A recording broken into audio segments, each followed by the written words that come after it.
आप देख रहे हैं एबीएन महाराष्ट्र। मैं हूं आपके साथ मुनीर आरिफ खान।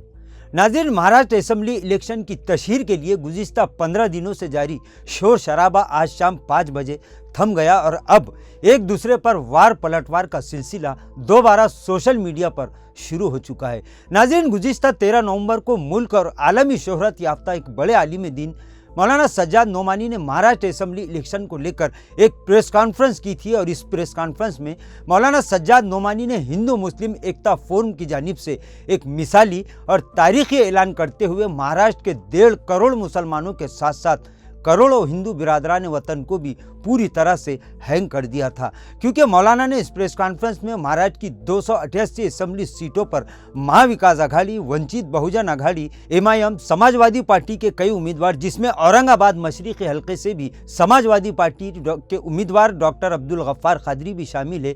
इसी तरह दिगर आज़ाद उम्मीदवारों की हिमायत और तायद का ऐलान करते हुए महाराष्ट्र के करोड़ों वोटरों के साथ साथ 1.5 करोड़ मुसलमानों से इन उम्मीदवारों को कामयाब करने की अपील की थी। नाज़रीन, इस प्रेस कॉन्फ्रेंस की खास बात यह रही कि इस दौरान मौलाना सज्जाद नोमानी ने महाराष्ट्र की 288 असेंबली सीटों पर सिर्फ 23 मुसलमानों की तायद और हिमायत का ऐलान किया। बाकी 265 असेंबली सीटों पर नाजरीन मौलाना सज्जाद नोमानी की जानिब से गैर मुस्लिम यानी हिंदू भाई और बहनों की तायद और हिमायत का ऐलान किया गया, जिसके बाद फिरका परस्त सियासी ताकतों को यह समझ में आ गया कि मौलाना की अपील के बाद लोकसभा की तरह फिर एक मरतबा महाराष्ट्र के असेंबली इलेक्शन में भी महायुति को करारी शिकस्त का सामना करना पड़ सकता है। लिहाजा चारों जानिब से फिरका परस्त ताकतें और खुद बीजेपी की जानिब से मौलाना सज्जाद नोमानी पर इल्ज़ाम तराशियों का सिलसिला शुरू कर दिया गया है। गुज़िश्ता दिन खुद महाराष्ट्र के नायब वज़ीर आला देवेंद्र फडणवीस ने एक प्रोग्राम के दौरान बिरादरान वतन को मौलाना सज्जाद नोमानी का वीडियो रिकॉर्डिंग सुनाते हुए कहा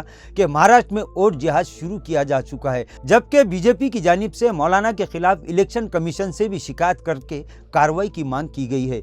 नाज़रीन, इसके बाद महाविकास आघाड़ी के नेताओं की जानिब से बीजेपी पर पलटवार का सिलसिला भी शुरू हो चुका है। गुज़िश्ता दिन ही नाना पटोले ने मीडिया नुमाइंदों से बात करते हुए कहा कि मुल्क और महाराष्ट्र में हिंदू मुस्लिम इत्तेहाद का पैगाम देते हुए सेकुलर सियासी पार्टियों को कामयाब करवाने की अपील वोट जिहाद कैसे हो सकता है। उन्होंने सवाल किया कि जब मौलाना सज्जाद नोमानी की तंजीम मजहबी तंजीम है तो फिर आरएसएस भी एक मजहबी तंजीम है, फिर वो क्यों महाराष्ट्र असेंबली इलेक्शन में महायुति को कामयाब करने के लिए मैदान में उतरी है। इसी तरह गुज़िश्ता दिन उद्धव ठाकरे ने भी बीजेपी पर जमकर निशाना साधा।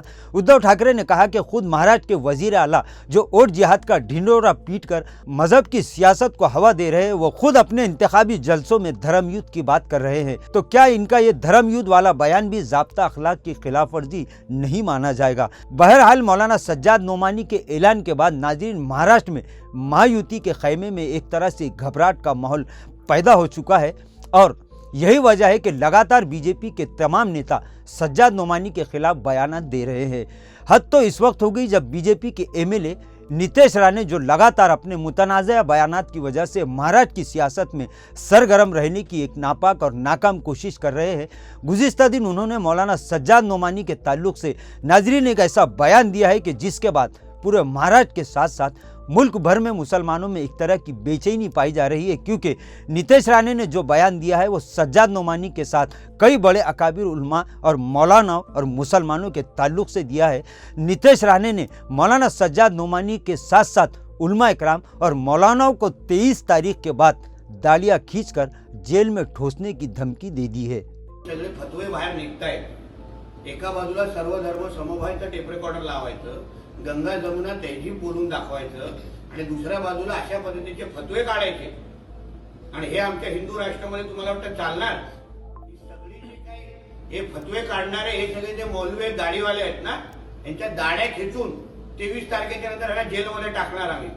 पण जी नाटकं करायची, जे फतवेची तमाशा करायचा ना 23 तारखेपर्यंत करा, नंतर शुक्रवारी ढुंगण वरती येणार नाही एवढी काळजी आम्ही घेऊ 23 तारीख नंतर। नाजरीन, आज के लिए बस इतना ही। फिर मुलाकात होगी कुछ नई वीडियो के साथ। तब तक के लिए हमें इजाज़त दीजिए। अल्लाह हाफिज़।